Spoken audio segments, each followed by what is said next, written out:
Welcome to my third overworld in Stardew Valley. After accidentally deleting the last one, I decided I'd start a new world with all my new knowledge and actually play this game well instead of wandering around and hoping for the best. This is only my third world in Stardew, but I decided I'd go season by season, just trying to be the best I can be at this game, and here's what I learned. Try to donate to the community house as soon as possible. I always forget about it and end up missing things every season, but I refuse to make the same mistakes this time. I caught all the spring fish and donated all the right vegetables, including the gold star vegetables that I forget about every time without fail. I even managed to complete the boiler room and repair the minecart on the last day of spring.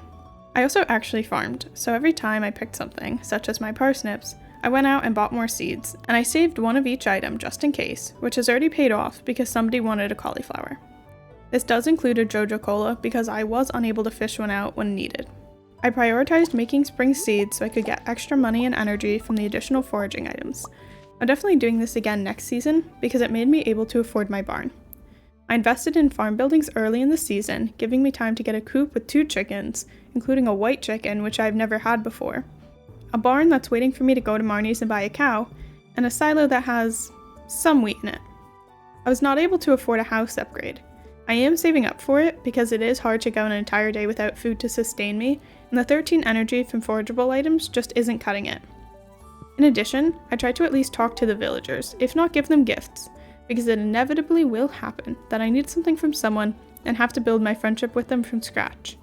I also went and upgraded my tools early on because it takes so much energy to do anything with regular tools, and even cutting down every rock from 3 hits to 2 makes a massive difference.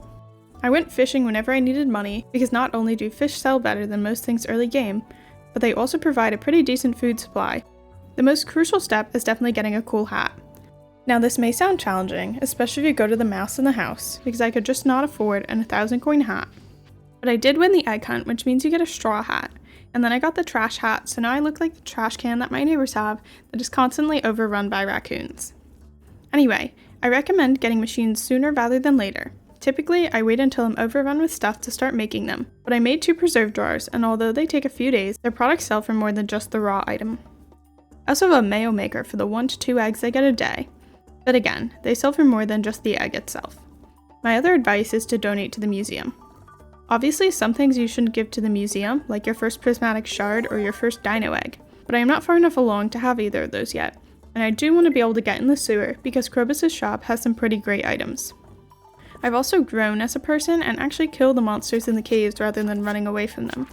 Mostly as an energy saving measure, but also partially to try to complete the goals in the Adventurers Guild sooner, since I currently only have a weak magnet ring and a glow ring, which is super helpful considering I could not see at night. Another great choice I made was picking the fruit bat cave instead of the mushroom cave, because I've already gotten a cherry and I've never had a cherry in this game before, because I cannot afford fruit trees.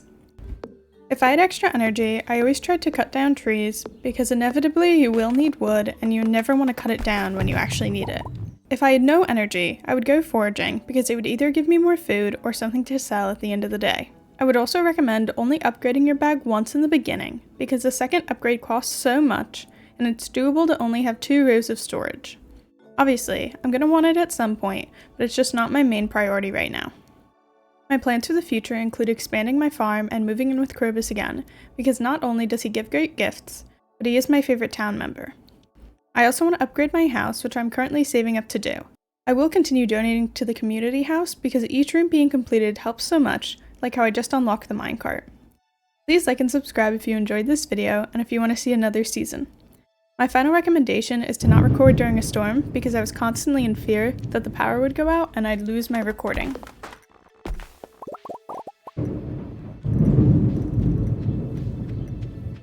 I would bet good money that you can hear that one on the recording. Okay.